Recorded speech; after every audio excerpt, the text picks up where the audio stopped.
स्वधायिस्तोत्रं ब्रह्मोवाच स्वधोच्चारणमात्रेण तीर्थस्नायी भवेन्नरः मुच्यते सर्वपापेभ्यो वाजपेयफलं लभेत् स्वधा स्वधा स्वधेत्येवं यदि वारत्रयं स्मरेत् श्राद्धस्य फलमाप्नोति कालतर्पणयोस्तथा श्राद्धकाले स्वधा स्तोत्रं यः शृणोति समाहितः लभेत् श्राद्धशतानां च पुण्यमेव न संशयः स्वधा स्वधा स्वधेत्येवं त्रिसन्ध्यं यः पठेन्नरः प्रियां विनीतां स लभेत् साध्वीं पुत्रं गुणान्वितं पितॄणां प्राणतुल्यां त्वं द्विजजीवनरूपिणी श्राद्धाधिष्ठात्री देवी च श्राद्धादीनां फलप्रदा बहिर्मन्मनसो गच्छ पितॄणां तुष्टिहेतवे सम्प्रीतये दुजातीनां ग्रहिणां वृद्धिहेतवे नित्यानित्यस्वरूपासि गुणरूपासि सुव्रते आविर्भावस्थिरो भावः सृष्टौ च प्रलये तव ॐ स्वस्ति च नमः स्वाहा स्वधा त्वं दक्षिणा तथा निरूपिताश्चतुर्वेदे षट्प्रशस्ताश्च कर्मिणां पुरासे त्वं स्वधा गोपी गोलोके राधिका सखी धृतोरसि स्वधात्मानं कृतं तेन स्वधा स्मृता ध्वस्ता त्वं राधिका शापाद्गोलोकाद्विश्वमागता कृष्णाश्लिष्टा तया दृष्टा पुरा वृन्दावने वने कृष्णालिङ्गनपुण्डेन भूता मे मानसे सुता अतृप्तसुरते तेन चतुर्णां स्वामिनां प्रिया स्वाहा सा सुन्दरी गोपी पुरासीद्राधिका सखी रतौ स्वयं कृष्णमाह तेन स्वाहा प्रकीर्तिता कृष्णेन सार्धं सुचिरं वसन्ते रासमण्डले प्रमत्ता सुरते श्लिष्टा दृष्टा सा राधया पुरा तस्याः शापेन साध्वस्ता गोलोकाद्विश्वमागता कृष्णालिङ्गनपुण्डेन समुद्भूद्वह्निकामनी पवित्ररूपा परमा देवाद्यैर्वन्दिता नृभिः यन्नामोच्चारणेनैव नरो मुच्येत पातकात् या सुशीलाभिधा गोपी पुरासीद्राधिका सखी उवास दक्षिणे क्रोडे कृष्णस्य च महात्मनः प्रध्वस्ता सा च तच्चापाद्गोलोकाद्विश्वमागता कृष्णालिङ्गनपुण्डेन सा बभूव च दक्षिणा सा प्रेयसी रतौ दक्षा प्रशस्ता सर्वकर्मसु उवास दक्षिणे भर्तुर्दक्षिणा तेन कीर्तिता गोप्यो बभूवुस्तिस्रो वै स्वधा स्वाहा च दक्षिणा कर्मिणां कर्मपूर्णार्थं पुरा चैवेश्वरेच्छया इत्येवमुक्त्वा सा ब्रह्मलोके च संसदि तस्थौ च सहसा सद्या स्वधा साविर्बभूवः तदा पितृभ्यः प्रददौ तामेव कमलाननां तां सम्प्राप्य युस्ते च पितरश्च प्रहर्षिताः स्वधा स्तोत्रमिदं पुण्यं यः शृणोति समाहितः स स्नातः सर्वतीर्थेषु वेदपाठफलं लभेत् ब्रह्मोवाच स्वधोच्चारणमात्रेण तीर्थस्नायी भवेन्नरः मुच्यते सर्वपापेभ्यो वाजपेयफलं लभेत् स्वधा स्वधा स्वधेत्येवं यदि वारत्रयं स्मरेत् श्राद्धस्य फलमाप्नोति कालतर्पणयोस्तथा श्राद्धकाले स्वधा स्तोत्रं यः शृणोति समाहितः लभेत् श्राद्धशतानां च पुण्यमेव न संशयः स्वधा स्वधा स्वधेत्येवं त्रिसन्ध्यं यः पठेन्नरः प्रियां विनीतां स लभेत् साध्वीं पुत्रं गुणान्वितं पितॄणां प्राणतुल्यां त्वं द्विजजीवनरूपिणी श्राद्धाधिष्ठात्री देवी च श्राद्धादीनां फलप्रदा बहिर्मन्मनसो गच्छ पितॄणां तुष्टिहेतवे सम्प्रीतये दुजातीनां ग्रहिणां वृद्धिहेतवे नित्यानित्यस्वरूपासि गुणरूपासि सुव्रते आविर्भावस्थिरो भावः सृष्टौ च प्रलये तव ॐ स्वस्ति च नमः स्वाहा स्वधा त्वं दक्षिणा तथा निरूपिताश्चतुर्वेदे षट्प्रशस्ताश्च कर्मिणां पुरासे त्वं स्वधा गोपी गोलोके राधिका सखी धृतोरसि स्वधात्मानं कृतं तेन स्वधा स्मृता ध्वस्ता त्वं राधिका शापाद् गोलोकाद् विश्वमागता कृष्णाश्लिष्टा तया दृष्टा पुरा वृन्दावने वने कृष्णालिङ्गनपुण्डेन भूता मे मानसे सुता अतृप्तसुरते तेन चतुर्णां स्वामिनां प्रिया स्वाहा सा सुन्दरी गोपी पुरासीद्राधिका सखी रतौ स्वयं कृष्णमाहातेन स्वाहा प्रकीर्तिता कृष्णेन सार्धं सुचिरं वसन्ते रासमण्डले प्रमत्ता सुरते श्लिष्टा दृष्टा सा राधया पुरा तस्याः शापेन साध्वस्ता गोलोकाद् विश्वमागता कृष्णालिङ्गनपुण्डेन समुद्भूद्वह्निकामनी पवित्ररूपा परमा देवाद्यैर्वन्दिता नृभिः यन्नामोच्चारणेनैव नरो मुच्येत पातकात् या सुशीलाभिधा गोपी पुरासीद्राधिका सखी उवास दक्षिणे क्रोडे कृष्णस्य च महात्मनः प्रध्वस्ता सा च तच्चापाद् गोलोकाद् विश्वमागता कृष्णालिङ्गनपुण्डेन सा बभूव च दक्षिणा सा प्रेयसी रतौ दक्षा प्रशस्ता सर्वकर्मसु उवास दक्षिणे भर्तुर्दक्षिणा तेन कीर्तिता गोप्यो बभूवुस्तिस्रो वै स्वधा स्वाहा च दक्षिणा कर्मिणां कर्म पूर्णार्थं पुरा चैवेश्वरेच्छया इत्येवमुक्त्वा सा ब्रह्मलोके च संसदि तस्थौ च सहसा सद्या स्वधा साविर्बभूवः तदा पितृभ्यः प्रददौ तामेव कमलाननां तां सम्प्राप्य युस्ते च पितरश्च प्रहर्षिताः स्वधा स्तोत्रमिदं पुण्यं यः शृणोति समाहितः सस्नातः सर्वतीर्थेषु वेदपाठफलं लभेत् ब्रह्मोवाच स्वधोच्चारणमात्रेण तीर्थस्नायी भवेन्नरः मुच्यते सर्वपापेभ्यो वाजपेयफलं लभेत्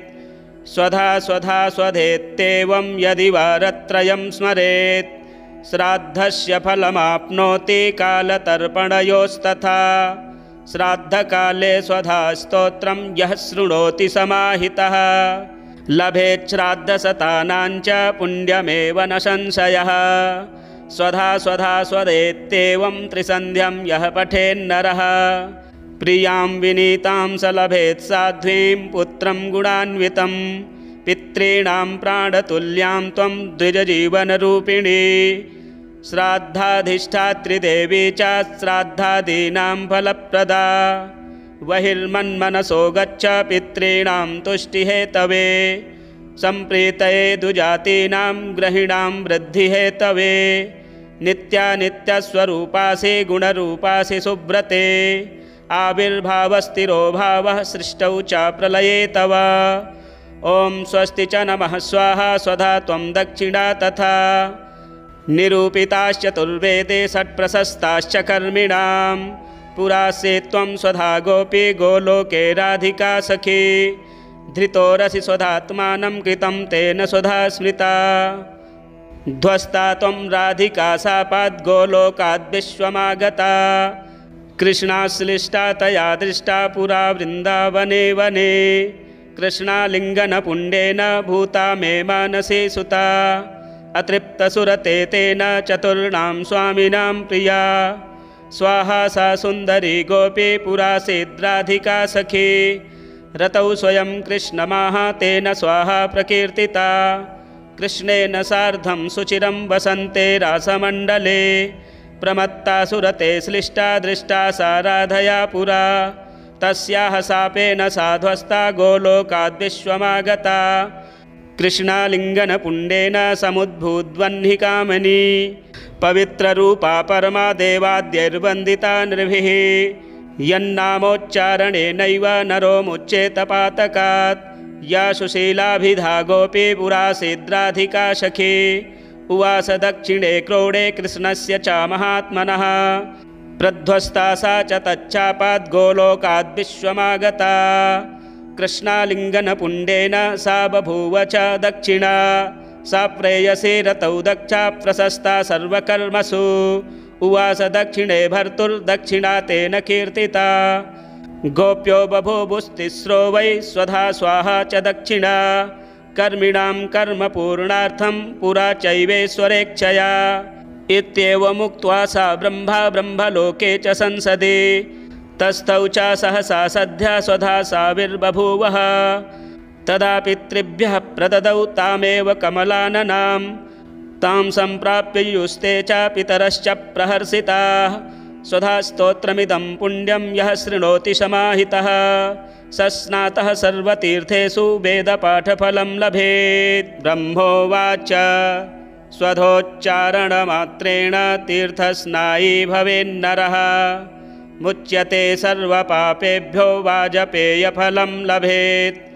स्वधा स्वधा स्वधेत्येवं यदि वारत्रयं स्मरेत् श्राद्धस्य फलमाप्नोति कालतर्पणयोस्तथा श्राद्धकाले स्वधा स्तोत्रं यः शृणोति समाहितः लभेत् श्राद्धशतानां च पुण्यमेव न संशयः।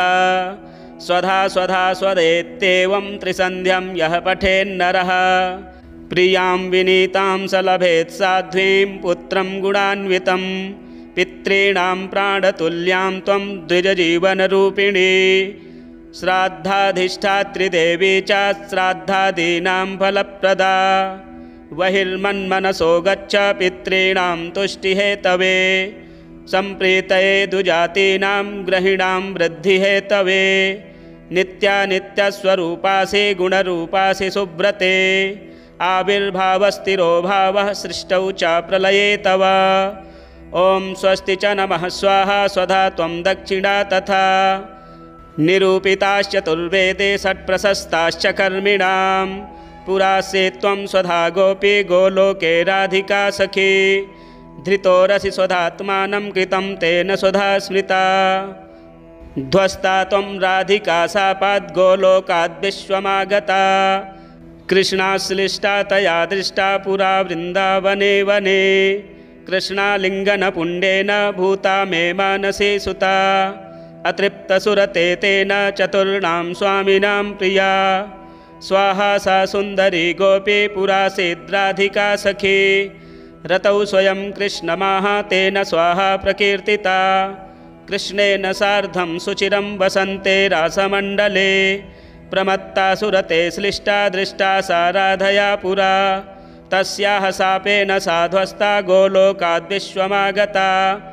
कृष्णालिङ्गनपुण्डेन समुद्भूद्वह्निकामनी पवित्ररूपा परमा देवाद्यैर्वन्दिता नृभिः यन्नामोच्चारणेनैव नरो मुच्येत पातकात् या सुशीलाभिधा गोपी पुरासीद्राधिका सखी उवास दक्षिणे क्रोडे कृष्णस्य च महात्मनः प्रध्वस्ता सा च तच्चापाद् गोलोकाद् विश्वमागता कृष्णालिङ्गनपुण्डेन सा बभूव च दक्षिणा सा प्रेयसी रतौ दक्षा प्रशस्ता सर्वकर्मसु उवास दक्षिणे भर्तुर्दक्षिणा तेन कीर्तिता गोप्यो बभूवुस्तिस्रो वै स्वधा स्वाहा च दक्षिणा कर्मिणां कर्म पूर्णार्थं पुरा चैवेश्वरेच्छया इत्येवमुक्त्वा सा ब्रह्मलोके च संसदि तस्थौ च सहसा सद्या स्वधा साविर्बभूवः तदा पितृभ्यः प्रददौ तामेव कमलाननां तां सम्प्राप्य युस्ते च पितरश्च प्रहर्षिताः स्वधा स्तोत्रमिदं पुण्यं यः शृणोति समाहितः स स्नातः सर्वतीर्थेषु वेदपाठफलं लभेत्। ब्रह्मोवाच स्वधोच्चारणमात्रेण तीर्थस्नायी भवेन्नरः मुच्यते सर्वपापेभ्यो वाजपेयफलं लभेत्। स्वधा स्वधा स्वधेत्येवं यदि वारत्रयं स्मरेत् श्राद्धस्य फलमाप्नोति कालतर्पणयोस्तथा श्राद्धकाले स्वधा स्तोत्रं यः शृणोति समाहितः लभेत् श्राद्धशतानां च पुण्यमेव न संशयः। स्वधा स्वधा स्वधेत्येवं त्रिसन्ध्यं यः पठेन्नरः प्रियां विनीतां स लभेत् साध्वीं पुत्रं गुणान्वितं पितॄणां प्राणतुल्यां त्वं द्विजजीवनरूपिणी श्राद्धाधिष्ठात्री देवी च श्राद्धादीनां फलप्रदा बहिर्मन्मनसो गच्छ पितॄणां तुष्टिहेतवे सम्प्रीतये दुजातीनां ग्रहिणां वृद्धिहेतवे नित्यानित्यस्वरूपासि गुणरूपासि सुब्रते आविर्भावस्थिरो भावः सृष्टौ च प्रलये तव ॐ स्वस्ति च नमः स्वाहा स्वधा त्वं दक्षिणा तथा निरूपिताश्चतुर्वेदे षट्प्रशस्ताश्च कर्मिणां पुरासे त्वं स्वधा गोपी गोलोके राधिका सखी धृतोरसि स्वधात्मानं कृतं तेन स्वधा स्मृता ध्वस्ता त्वं राधिका शापाद् गोलोकाद् विश्वमागता कृष्णाश्लिष्टा तया दृष्टा पुरा वृन्दावने वने कृष्णालिङ्गनपुण्डेन भूता मे मानसे सुता अतृप्तसुरते तेन चतुर्णां स्वामिनां प्रिया स्वाहा सा सुन्दरी गोपी पुरासीद्राधिका सखी रतौ स्वयं कृष्णमाह तेन स्वाहा प्रकीर्तिता कृष्णेन सार्धं सुचिरं वसन्ते रासमण्डले प्रमत्ता सुरते श्लिष्टा दृष्टा सा राधया पुरा तस्याः शापेन साध्वस्ता गोलोकाद् विश्वमागता कृष्णालिङ्गनपुण्डेन समुद्भूद्वह्निकामनी पवित्ररूपा परमा देवाद्यैर्वन्दिता नृभिः यन्नामोच्चारणेनैव नरो मुच्येत पातकात् या सुशीलाभिधा गोपी पुरासीद्राधिका सखी उवास दक्षिणे क्रोडे कृष्णस्य च महात्मनः प्रध्वस्ता सा च तच्चापाद् गोलोकाद् विश्वमागता कृष्णालिङ्गनपुण्डेन सा बभूव च दक्षिणा सा प्रेयसी रतौ दक्षा प्रशस्ता सर्वकर्मसु उवास दक्षिणे भर्तुर्दक्षिणा तेन कीर्तिता गोप्यो बभूवुस्तिस्रो वै स्वधा स्वाहा च दक्षिणा कर्मिणां कर्म पूर्णार्थं पुरा चैवेश्वरेच्छया इत्येवमुक्त्वा सा ब्रह्मलोके च संसदि तस्थौ च सहसा सद्या स्वधा साविर्बभूवः तदा पितृभ्यः प्रददौ तामेव कमलाननां तां सम्प्राप्य युस्ते च पितरश्च प्रहर्षिताः स्वधा स्तोत्रमिदं पुण्यं यः शृणोति समाहितः सस्नातः सर्वतीर्थेषु वेदपाठफलं लभेत् ब्रह्मोवाच स्वधोच्चारणमात्रेण तीर्थस्नायी भवेन्नरः मुच्यते सर्वपापेभ्यो वाजपेयफलं लभेत् स्वधा स्वधा स्वधेत्येवं यदि वारत्रयं स्मरेत् श्राद्धस्य फलमाप्नोति कालतर्पणयोस्तथा श्राद्धकाले स्वधा स्तोत्रं यः शृणोति समाहितः लभेत् श्राद्धशतानां च पुण्यमेव न संशयः स्वधा स्वधा स्वधेत्येवं त्रिसन्ध्यं यः पठेन्नरः प्रियां विनीतां स लभेत् साध्वीं पुत्रं गुणान्वितं पितॄणां प्राणतुल्यां त्वं द्विजजीवनरूपिणी श्राद्धाधिष्ठात्रिदेवी च श्राद्धादीनां फलप्रदा बहिर्मन्मनसो गच्छ पितॄणां तुष्टिहेतवे सम्प्रीतये दुजातीनां ग्रहिणां वृद्धिहेतवे नित्यानित्यस्वरूपासि गुणरूपासि सुब्रते आविर्भावस्थिरो भावः सृष्टौ च प्रलये तव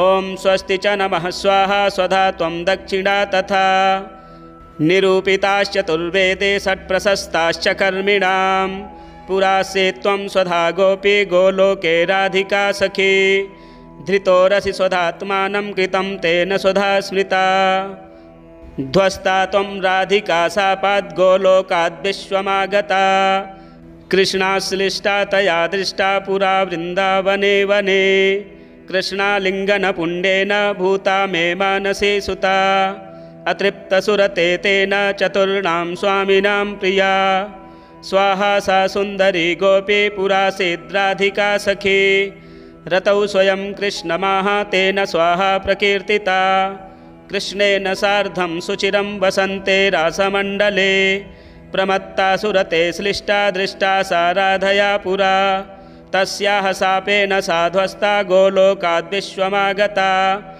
कृष्णालिङ्गनपुण्डेन समुद्भूद्वह्निकामनी पवित्ररूपा परमा देवाद्यैर्वन्दिता नृभिः यन्नामोच्चारणेनैव नरो मुच्येत पातकात्। या सुशीलाभिधा गोपी पुरासीद्राधिका सखी।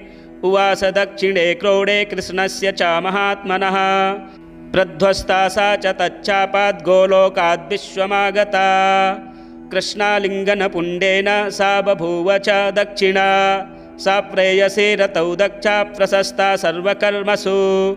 उवास दक्षिणे भर्तुर्दक्षिणा तेन कीर्तिता। गोप्यो बभूवुस्तिस्रो वै स्वधा स्वाहा च दक्षिणा। कर्मिणां कर्म पूर्णार्थं पुरा चैवेश्वरेच्छया। इत्येवमुक्त्वा सा ब्रह्मलोके च संसदि। तस्थौ च सहसा सद्या स्वधा साविर्बभूवः। तदा पितृभ्यः प्रददौ तामेव कमलाननां। तां सम्प्राप्य युस्ते च पितरश्च प्रहर्षिताः। स्वधा स्तोत्रमिदं पुण्यं यः शृणोति समाहितः। सस्नातः सर्वतीर्थेषु वेदपाठफलं लभेत्। ब्रह्मोवाच स्वधोच्चारणमात्रेण तीर्थस्नायी भवेन्नरः। मुच्यते सर्वपापेभ्यो वाजपेयफलं लभेत्।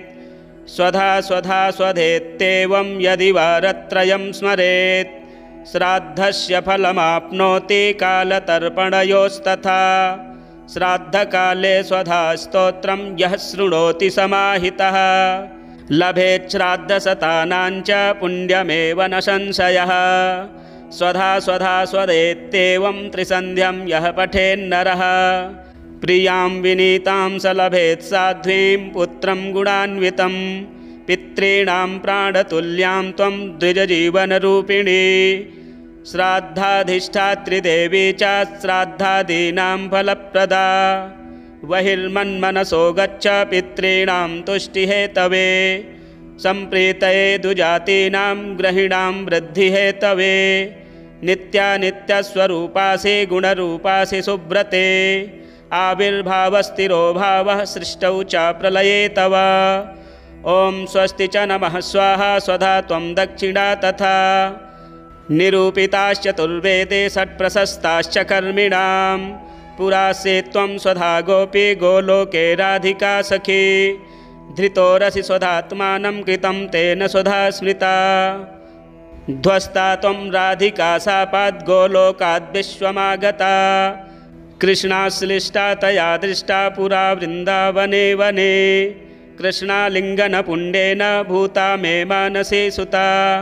अतृप्तसुरते तेन चतुर्णां स्वामिनां प्रिया। स्वाहा सा सुन्दरी गोपी पुरासीद्राधिका सखी। रतौ स्वयं कृष्णमाहातेन स्वाहा प्रकीर्तिता।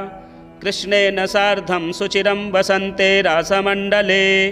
प्रमत्ता सुरते श्लिष्टा दृष्टा सा राधया पुरा। तस्याः शापेन साध्वस्ता गोलोकाद् विश्वमागता।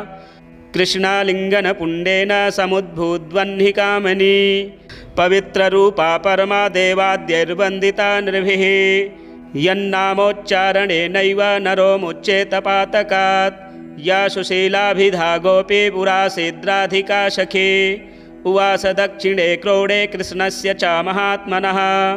प्रध्वस्ता सा च तच्चापाद्गोलोकाद् विश्वमागता। कृष्णालिङ्गनपुण्डेन सा बभूव च दक्षिणा। सा प्रेयसी रतौ दक्षा प्रशस्ता सर्वकर्मसु।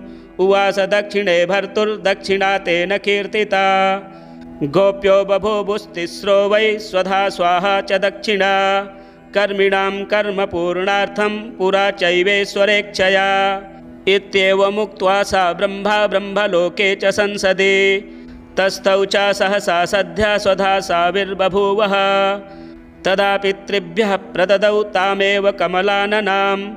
तां सम्प्राप्य युस्ते च पितरश्च प्रहर्षिताः। स्वधा स्तोत्रमिदं पुण्यं यः शृणोति समाहितः। सस्नातः सर्वतीर्थेषु वेदपाठफलं लभेत्। ब्रह्मोवाच स्वधोच्चारणमात्रेण तीर्थस्नायी भवेन्नरः। मुच्यते सर्वपापेभ्यो वाजपेयफलं लभेत्। स्वधा स्वधा स्वधेत्येवं यदि वारत्रयं स्मरेत्। श्राद्धस्य फलमाप्नोति कालतर्पणयोस्तथा। श्राद्धकाले स्वधा स्तोत्रं यः शृणोति समाहितः लभेत् श्राद्धशतानां च पुण्यमेव न संशयः। स्वधा स्वधा स्वदेत्येवं त्रिसन्ध्यं यः पठेन्नरः प्रियां विनीतां स लभेत् साध्वीं पुत्रं गुणान्वितं पितॄणां प्राणतुल्यां त्वं द्विजजीवनरूपिणी श्राद्धाधिष्ठात्री देवी च श्राद्धादीनां फलप्रदा बहिर्मन्मनसो गच्छ पितॄणां तुष्टिहेतवे सम्प्रीतये दुजातीनां ग्रहिणां वृद्धिहेतवे नित्यानित्यस्वरूपासि गुणरूपासि सुव्रते आविर्भावस्थिरो भावः सृष्टौ च प्रलये तव। ॐ स्वस्ति च नमः स्वाहा स्वधा त्वं दक्षिणा तथा निरूपिताश्चतुर्वेदे षट्प्रशस्ताश्च कर्मिणां पुरासे त्वं स्वधा गोपी गोलोके राधिका सखी धृतोरसि स्वधात्मानं कृतं तेन स्वधा स्मृता ध्वस्ता त्वं राधिका शापाद्गोलोकाद् विश्वमागता कृष्णाश्लिष्टा तया दृष्टा पुरा वृन्दावने वने कृष्णालिङ्गनपुण्डेन भूता मे मानसे सुता अतृप्तसुरते तेन चतुर्णां स्वामिनां प्रिया स्वाहा सा सुन्दरी गोपी पुरासीद्राधिका सखी रतौ स्वयं कृष्णमाह तेन स्वाहा प्रकीर्तिता कृष्णेन सार्धं सुचिरं वसन्ते रासमण्डले प्रमत्ता सुरते श्लिष्टा दृष्टा सा राधया पुरा तस्याः शापेन साध्वस्ता गोलोकाद् विश्वमागता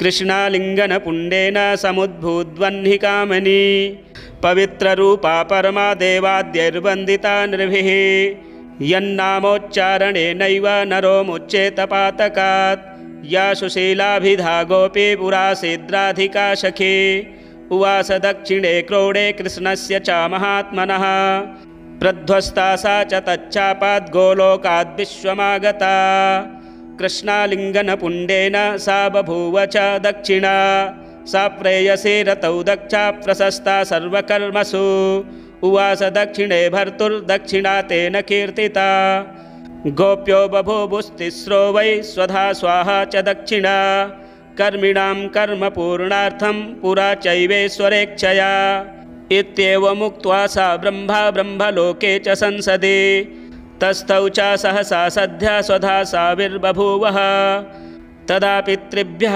प्रददौ तामेव कमलाननां तां सम्प्राप्य युस्ते च पितरश्च प्रहर्षिताः स्वधा स्तोत्रमिदं पुण्यं यः शृणोति समाहितः स स्नातः सर्वतीर्थेषु वेदपाठफलं लभेत्। ब्रह्मोवाच स्वधोच्चारणमात्रेण तीर्थस्नायी भवेन्नरः मुच्यते सर्वपापेभ्यो वाजपेयफलं लभेत् स्वधा स्वधा स्वधेत्येवं यदि वारत्रयं स्मरेत् श्राद्धस्य फलमाप्नोति कालतर्पणयोस्तथा श्राद्धकाले स्वधा स्तोत्रं यः शृणोति समाहितः लभेत् श्राद्धशतानां च पुण्यमेव न संशयः स्वधा स्वधा स्वदेत्येवं त्रिसन्ध्यं यः पठेन्नरः प्रियां विनीतां स लभेत् साध्वीं पुत्रं गुणान्वितं पितॄणां प्राणतुल्यां त्वं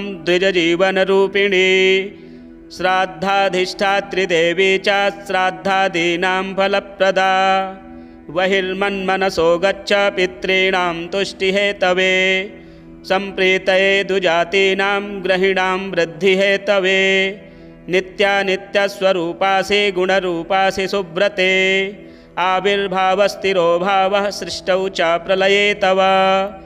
ॐ स्वस्ति च नमः स्वाहा स्वधा त्वं दक्षिणा तथा निरूपिताश्चतुर्वेदे षट्प्रशस्ताश्च कर्मिणां पुरासे त्वं स्वधा गोपी गोलोके राधिका सखी धृतोरसि स्वधात्मानं कृतं तेन स्वधा स्मृता ध्वस्ता त्वं राधिका शापाद् गोलोकाद् विश्वमागता कृष्णाश्लिष्टा तया दृष्टा पुरा वृन्दावने वने कृष्णालिङ्गनपुण्डेन भूता मे मानसे सुता अतृप्तसुरते तेन चतुर्णां स्वामिनां प्रिया स्वाहा सा सुन्दरी गोपी पुरासीद्राधिका सखी रतौ स्वयं कृष्णमाह तेन स्वाहा प्रकीर्तिता कृष्णेन सार्धं सुचिरं वसन्ते रासमण्डले प्रमत्ता सुरते श्लिष्टा दृष्टा सा राधया पुरा तस्याः शापेन साध्वस्ता गोलोकाद्विश्वमागता कृष्णालिङ्गनपुण्डेन समुद्भूद्वह्निकामनी पवित्ररूपा परमा देवाद्यैर्वन्दिता नृभिः यन्नामोच्चारणेनैव नरो मुच्येत पातकात् या सुशीलाभिधा गोपी पुरासीद्राधिका सखी उवास दक्षिणे क्रोडे कृष्णस्य च महात्मनः प्रध्वस्ता सा च तच्चापाद्गोलोकाद्विश्वमागता कृष्णालिङ्गनपुण्डेन सा बभूव च दक्षिणा सा प्रेयसी रतौ दक्षा प्रशस्ता सर्वकर्मसु उवास दक्षिणे भर्तुर्दक्षिणा तेन कीर्तिता गोप्यो बभूवुस्तिस्रो वै स्वधा स्वाहा च दक्षिणा कर्मिणां कर्म पूर्णार्थं पुरा चैवेश्वरेच्छया इत्येवमुक्त्वा सा ब्रह्मलोके च संसदि तस्थौ च सहसा सद्या स्वधा साविर्बभूवः तदा पितृभ्यः प्रददौ तामेव कमलाननां तां सम्प्राप्य युस्ते च पितरश्च प्रहर्षिताः स्वधा स्तोत्रमिदं पुण्यं यः शृणोति समाहितः सस्नातः सर्वतीर्थेषु वेदपाठफलं लभेत् ब्रह्मोवाच स्वधोच्चारणमात्रेण तीर्थस्नायी भवेन्नरः मुच्यते सर्वपापेभ्यो वाजपेयफलं लभेत् स्वधा स्वधा स्वधेत्येवं यदि वारत्रयं स्मरेत् श्राद्धस्य फलमाप्नोति कालतर्पणयोस्तथा श्राद्धकाले स्वधा स्तोत्रं यः शृणोति समाहितः लभेत् श्राद्धशतानां च पुण्यमेव न संशयः स्वधा स्वधा स्वधेत्येवं त्रिसन्ध्यं यः पठेन्नरः प्रियां विनीतां स लभेत् साध्वीं पुत्रं गुणान्वितं पितॄणां प्राणतुल्यां त्वं द्विजजीवनरूपिणी श्राद्धाधिष्ठात्रिदेवी च श्राद्धादीनां फलप्रदा बहिर्मन्मनसो गच्छ पितॄणां तुष्टिहेतवे सम्प्रीतये दुजातीनां ग्रहिणां वृद्धिहेतवे नित्यानित्यस्वरूपासि गुणरूपासि सुव्रते आविर्भावस्थिरो भावः सृष्टौ च प्रलये तव ॐ स्वस्ति च नमः स्वाहा स्वधा त्वं दक्षिणा तथा निरूपिताश्चतुर्वेदे षट्प्रशस्ताश्च कर्मिणां पुरासे त्वं स्वधा गोपी गोलोके राधिका सखी धृतोरसि स्वधात्मानं कृतं तेन स्वधा स्मृता ध्वस्ता त्वं राधिका शापाद्गोलोकाद्विश्वमागता कृष्णाश्लिष्टा तया दृष्टा पुरा वृन्दावने वने कृष्णालिङ्गनपुण्डेन भूता मे मानसे सुता अतृप्तसुरते तेन चतुर्णां स्वामिनां प्रिया स्वाहा सा सुन्दरी गोपी पुरासीद्राधिका सखी रतौ स्वयं कृष्णमाह तेन स्वाहा प्रकीर्तिता कृष्णेन सार्धं सुचिरं वसन्ते रासमण्डले प्रमत्ता सुरते श्लिष्टा दृष्टा सा राधया पुरा तस्याः शापेन साध्वस्ता गोलोकाद्विश्वमागता कृष्णालिङ्गनपुण्डेन समुद्भूद्वह्निकामनी पवित्ररूपा परमा देवाद्यैर्वन्दिता नृभिः यन्नामोच्चारणेनैव नरो मुच्येत पातकात् या सुशीलाभिधा गोपी पुरासीद्राधिका सखी उवास दक्षिणे क्रोडे कृष्णस्य च महात्मनः प्रध्वस्ता सा च तच्चापाद्गोलोकाद्विश्वमागता कृष्णालिङ्गनपुण्डेन सा बभूव च दक्षिणा सा प्रेयसी रतौ दक्षा प्रशस्ता सर्वकर्मसु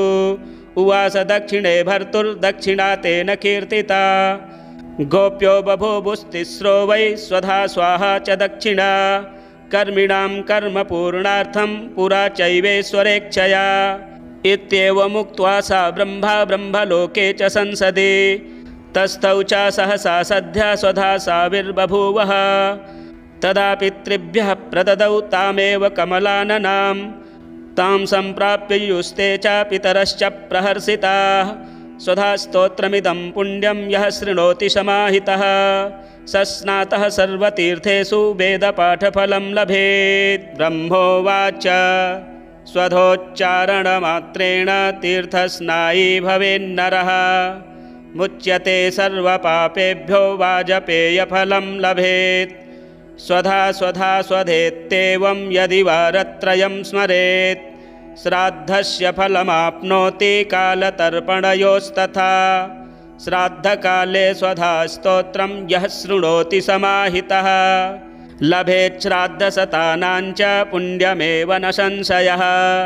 स्वधा स्वधा स्वधेत्येवं त्रिसन्ध्यं यः पठेन्नरः प्रियां विनीतां स लभेत् साध्वीं पुत्रं गुणान्वितं। पितॄणां प्राणतुल्यां त्वं द्विजजीवनरूपिणी श्राद्धाधिष्ठात्री देवी च श्राद्धादीनां फलप्रदा। बहिर्मन्मनसो गच्छ पितॄणां तुष्टिहेतवे सम्प्रीतये दुजातीनां ग्रहिणां वृद्धिहेतवे। नित्यानित्यस्वरूपासि गुणरूपासि सुव्रते आविर्भावस्थिरो भावः सृष्टौ च प्रलये तव।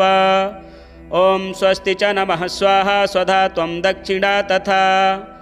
निरूपिताश्चतुर्वेदे षट्प्रशस्ताश्च कर्मिणां पुरासे त्वं स्वधा गोपी गोलोके राधिका सखी। धृतोरसि स्वधात्मानं कृतं तेन स्वधा स्मृता ध्वस्ता त्वं राधिका शापाद् गोलोकाद् विश्वमागता। कृष्णाश्लिष्टा तया दृष्टा पुरा वृन्दावने वने कृष्णालिङ्गनपुण्डेन भूता मे मानसे सुता। अतृप्तसुरते तेन चतुर्णां स्वामिनां प्रिया स्वाहा सा सुन्दरी गोपी पुरासीद्राधिका सखी। रतौ स्वयं कृष्णमाह तेन स्वाहा प्रकीर्तिता कृष्णेन सार्धं सुचिरं वसन्ते रासमण्डले। प्रमत्ता सुरते श्लिष्टा दृष्टा सा राधया पुरा तस्याः शापेन साध्वस्ता गोलोकाद् विश्वमागता। कृष्णालिङ्गनपुण्डेन समुद्भूद्वह्निकामनी पवित्ररूपा परमा देवाद्यैर्वन्दिता नृभिः। यन्नामोच्चारणेनैव नरो मुच्येत पातकात्। या सुशीलाभिधा गोपी पुरासीद्राधिका सखी उवास दक्षिणे क्रोडे कृष्णस्य च महात्मनः। प्रध्वस्ता सा च तच्चापाद् गोलोकाद् विश्वमागता। कृष्णालिङ्गनपुण्डेन सा बभूव च दक्षिणा सा प्रेयसी रतौ दक्षा प्रशस्ता सर्वकर्मसु। उवास दक्षिणे भर्तुर्दक्षिणा तेन कीर्तिता। गोप्यो बभूवुस्तिस्रो वै स्वधा स्वाहा च दक्षिणा कर्मिणां कर्मपूर्णार्थं पुरा चैवेश्वरेच्छया। इत्येवमुक्त्वा सा ब्रह्मलोके च संसदि तस्थौ च सहसा सद्या स्वधा साविर्बभूवः। तदा पितृभ्यः प्रददौ तामेव कमलाननां तां सम्प्राप्य युस्ते च पितरश्च प्रहर्षिताः। स्वधा स्तोत्रमिदं पुण्यं यः शृणोति समाहितः स स्नातः सर्वतीर्थेषु वेदपाठफलं लभेत्। श्रीब्रह्मवैवर्ते महापुराणे नारदनारायण संवादे स्वधा स्तोत्रम संपूर्णम। इसी प्रकार के वीडियो देखने के लिए चैनल को सब्सक्राइब करें, वीडियो शेयर करें, लाइक करें। हर हर महादेव।